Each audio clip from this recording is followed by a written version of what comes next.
Hello and welcome to Green Hill Garage. We just got back from our auction. We went ahead, we sold the Kawasaki Prairie 400. We went ahead to the dead row. We picked up this 2000, I believe it's 2000, Polaris 500 6x6. We picked up this Polaris 700 twin cylinder snowmobile. And we also picked up a little Suzuki 230. So we're gonna go ahead. We're gonna start by offloading this 500. So the story behind it was that they tried to get to start, and apparently it's supposed to have spark. I'm not sure why the fan turns on though every time. That doesn't seem quite right, but they said it had spark, had compression. I felt it, but it wasn't getting fuel. So my guess is the petcock froze up, and so there's no fuel getting the carburetor. So we'll go ahead, pop the seat, pop the air intake, and then take a little closer look at the carburetor. So now that we got this all popped open, it was just 6 little clamps here, and then a flat blade screw with a clamp here. Just pulled that out. So now I'm gonna go ahead, take off both of these side skirts so we can get a little better access to that fuel petcock. So the first thing after we get pulled off, we're gonna see if it actually has bad fuel or if it's plugged. What we're gonna do is a little screw. Not sure if you guys can see it. See, there's that little knob. Right by that knob is a screw. It's right here. See, right there next to that knob, there's a screw. I'm gonna go ahead, pop open that screw, and we'll see what comes out. Okay, so we moved down to the ground level off the trailer. I went ahead, I pulled the box, and I got to looking at the carburetor, and I drained it out and realized I don't think it's carburetor. We fed all the gas through. The petcock isn't frozen, so I don't think it's a fuel issue. And also, I took some ether, sprayed a little of that in, tried to get it to fire, and it won't fire. So I went ahead, pulled the plug, couldn't find anything wrong with it. Still got the socket in there. Couldn't see anything inherently wrong with this. But then when I went up here to the coil, check the coil, I had this guy supposed to plug in. And let's see if it'll focus.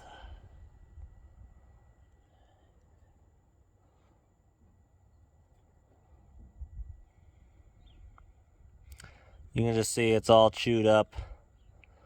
And then on top of that, I went ahead and pulled this off, and I don't know if you can see that green colored wire, or that green coating on that wire. Let's see if I can get you. Okay, there it is. See that spark plug wire back there? It's all coated in green. Basically, I think the wire is just completely shot because I'm not getting power. I don't think I'm getting power to the coil, but I'm not sure I'm measuring using the right measurement. But I know for sure that power just isn't going to flow through that cord. So let's pull that. Let's see if it'll pull all the way through.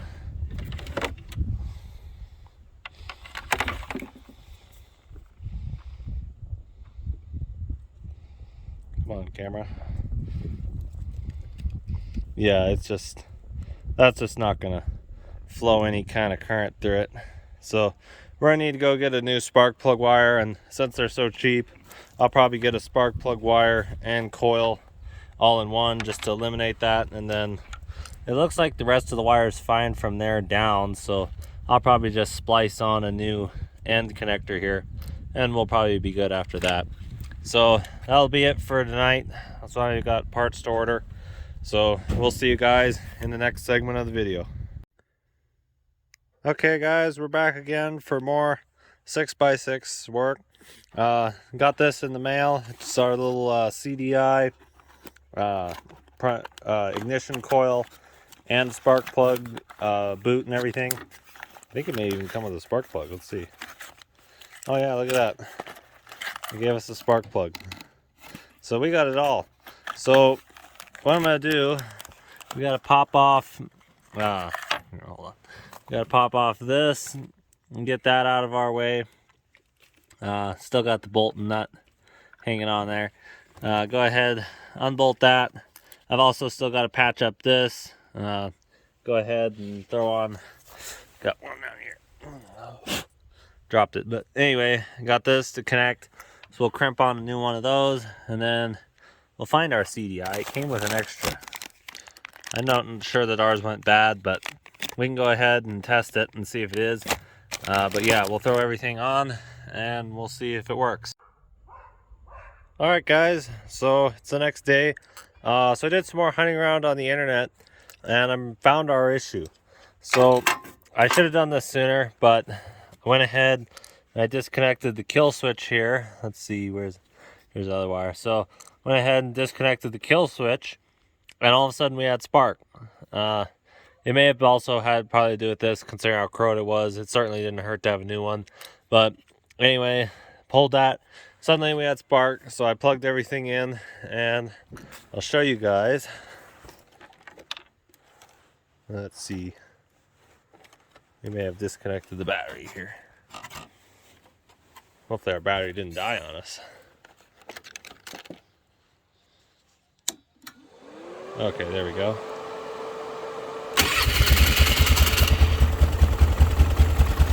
And it runs.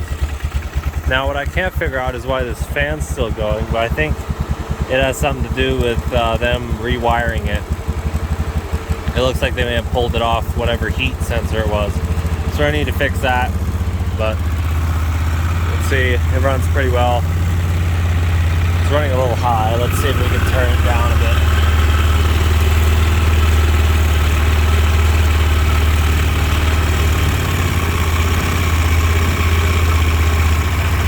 There we go. Let's turn that throttle adjustment knob down a little. Until it idles a little more reasonably. Okay. That's a little more reasonable. We won't know a good idle until it warms up a bit. But I'll get to work, get the air box all bolted down, get all that situated, and then we'll be ready to go take it for its first spin. Okay guys, it's the next day. Went ahead. Yesterday we had it running, but it was really late in the evening, so we called it a night. This morning, got it together, but I drove it around. It had really low power. Also, there was a big air pocket in the cooling system, so it overheated on me. So I went ahead, let it cool down, filled it back up with coolant, and then it ran fine. But it's not getting any power, and I'll show you guys why.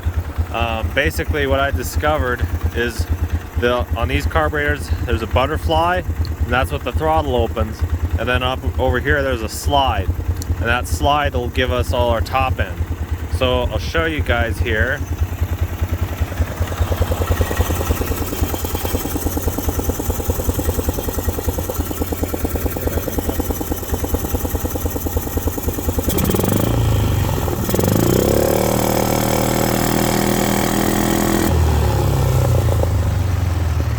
That was wide open throttle. You could see that little slide never opened at all. So basically we got a stuck slide, and that's why we're not getting any power above half throttle. So I'm gonna go ahead, clean it up, and we'll see if we can't get that to break loose. So it's the next day. We got lots of projects around here. It takes us a while to get anything done. But I went ahead, finally got a chance to pull the slide apart, and I figured out why. Basically, it's torn. Let's see if I can. Yeah, so it was all torn up. And basically what this little diaphragm is supposed to do is when the throttle opens, it creates vacuum in the air intake.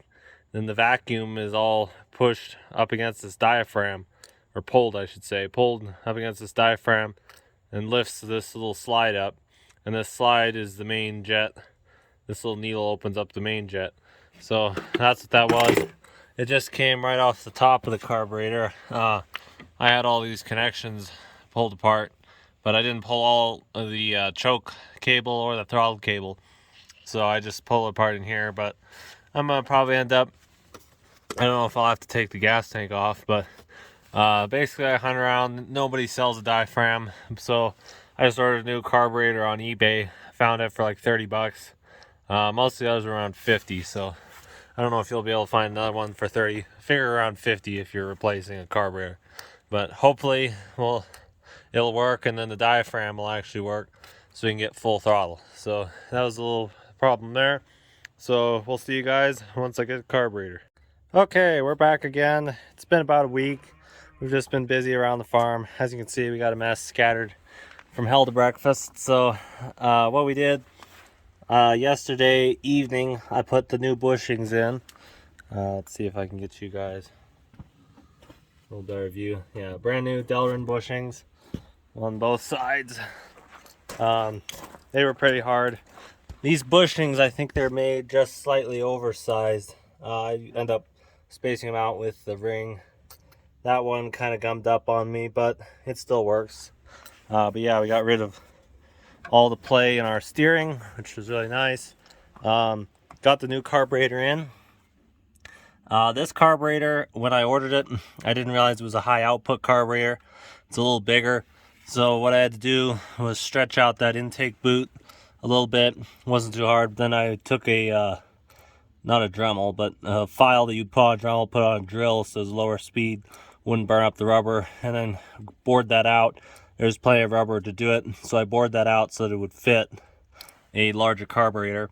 So we have a high output carburetor on a standard Sportsman, which I don't know if it's a good thing or a bad thing. It seems to me like it ought to be just fine considering they were the same motor. So the next thing we gotta do is repair this plastic here. We've inflated, well, I haven't inflated the tire. I put slime in the tire. We'll see if that fixes that one leak. Got our seat covered and repaired here. Still gotta work out. What I do with these is just kind of leave them out in the sun. It got to 60 degrees today, but we'll go ahead. I just tacked some staples in, kind of hold it. What I'll do is I'll end up pulling those and then we'll re-stretch, get these wrinkles out of here. But for what it was, I think we did pretty good. We'll go ahead and get this finished. What we're gonna do on this section, it was $100 for a brand new little cushion assembly here, and I wasn't gonna pay, and it wasn't even new. It was a used assembly. It had some tears in it. Since I couldn't find a new cover for this, what we're gonna do is we're gonna lay on Flex Seal liquid first. Then we're gonna lay on some electrical tape or maybe some flex tape, and then wrap it up real good, and then seal it again, and then coat it real good with some Armor All. Keep it all nice and dirt free. Keep it the water bead and shed off of it, and that'll work for that. Just gotta clean up around here. Oiled the chains down there. So yeah, just got it to start. Let's see if it'll start for you guys. Oh, good grief. It's the one time it doesn't want to start. Okay, round 2 of trying to get to start.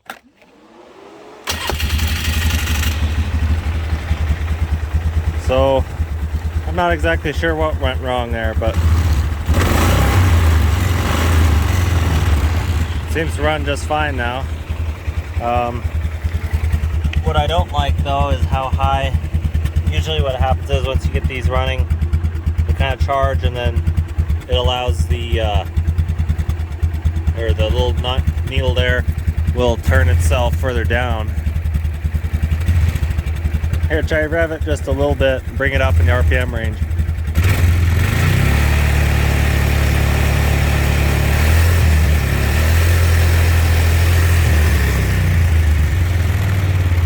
So see, it's charging at higher RPM, but at idle, it seems like it's stealing juice at idle. Well, this battery, this is a little different battery than the first one we got. The first one we ended up putting on another 6x6. That other one we sold that other one, so kind of an update there. This one, I couldn't figure out why it wasn't starting, and I realized it's one of those maintenance batteries that needs water in it, so I had to make some distilled water because you can't find distilled water anymore at the store. Had to make that over a stove with a pot and whatnot, but we got that. So we're just gonna let this probably charge here. I'll turn down the voltage there to or amperage there to 2 amps. We'll just let it charge, let it idle a little longer. We gave it an oil change, got a brand new Polaris oil filter on it, fresh oil, 10W30. We're also gonna get the grips on it. So that's where we are now, guys. We'll get back to you when we get the seat and whatnot stretched and all the rest of the plastic on. All right, it's the next day. Went ahead yesterday. We got it going, got the plastic, got the seat stretched out here. Also went ahead, since I wasn't going to pay a stupid amount of money for one of those little cushions, we just went ahead and made one here out of electrical tape and Flex Seal. We've used it in the past. It works really well as a cover. It cures and then turns into a material that really outlasts the sun, outlasts a lot of the other covers we have. But this cover turned out good. You can see where we had to lay some foam stripping in because we had big old pock marks in the foam from it being sitting out in the open. But we got it all stretched out. That's all together. We washed this the other day. Well, let's see, yesterday. Yeah, took it out last night, washed it. As you can see, missed a few spots in the bed, but that's not that big. So the next thing we're gonna do, we've got our pieces of plastic here. We're gonna take our JB Weld. We're gonna weld those up with JB Weld. We're also gonna dismount our rims and tires, tape off tires, and we're gonna go ahead and paint these rims. They're all rusty, and frankly, they don't look very good as just gray primer. Also, gotta find a spare lug. We're missing a nut on that lug there, so I think I got a spare one laying around somewhere. We'll get all that out. I've got a mind to find something to coat these racks. I'm not sure if you can see how much they glitter, but basically the fiberglass is all exposed on these. Being a fiberglass rack, they don't do very well out here in the western Colorado sun in the summer, and so whatever coating they had on them is all gone. And yeah, they get into your hands, and really bad right around your wrist areas where they seem to get stuck all the time, especially if you got sleeves. I went ahead, it's so warm, it's t-shirt weather. Really happy with t-shirt weather finally. It's about, I don't know, 55, 60 degrees, somewhere in there. Yeah, real warm. We're gonna go ahead. I got to put air in this tire. We have the slime. The slime's just been kind of sliding around, so we'll put air. This was where that main crack was, so we'll see if it'll hold air. Hopefully it will, because I got a spare, but I really don't want to have to pull that apart and stick a spare on if I don't have to. It would be really easy if we could just get the slime to work with us. So we'll go ahead, I'll get these rims painted, and we'll catch you guys there. Wow guys, it's really looking sharp. Got TI painted all the rims. He got everything painted, got all that taped off and done. I got this plastic piece JB welded. Gonna need to go over it again in the morning. The crack, it's kind of got a little bit of a rib to it, so I'll just go seal it and then level it. Just had my can of lube for the chain, whatnot, torque wrench, whatnot. But yeah guys, got it all pretty much done. I think the only thing we had left was maybe the rack, but we're starting to debate on whether or not we really need to. But yeah, getting that side done, and we will have it all done. Grips, got the new grips on. These are Scott grips. They're ATV line. They got dual texture, so they're softer here and then a little more grippy for your fingers over here. They feel really good, really like them. Picked them up from Davis Power Sports in Montrose, Colorado. If you're ever in Montrose, give them your business, because they're good. They know what they're doing. So I'll go ahead, we'll get that fixed tomorrow, and we'll see you guys in the morning. So now guys, the 6x6 is complete. We got the rims all painted up, as you can see. Got the plastic repaired. What we did is we went ahead, JB welded it, and then painted black over it. It's a little dirty, but we don't really mind. So this morning we have a potential buyer. Not gonna say sold yet, because it's not. But we're gonna go see if we can sell it. This buyer, when we sold the last 6x6, he wanted to be put on a wait list for this, so we did, and he's first in line. So we're gonna go meet him today and we're gonna go start by loading up the 6x6.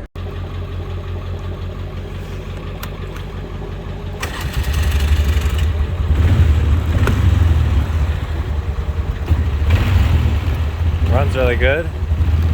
Got the Ford warming up.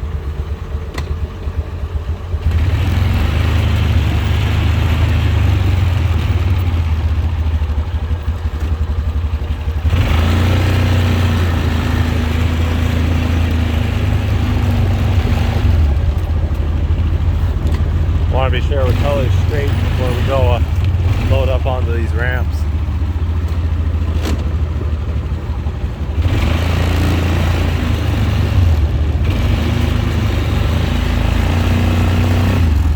Actually, let's back off. Need to put it in the low. There we go.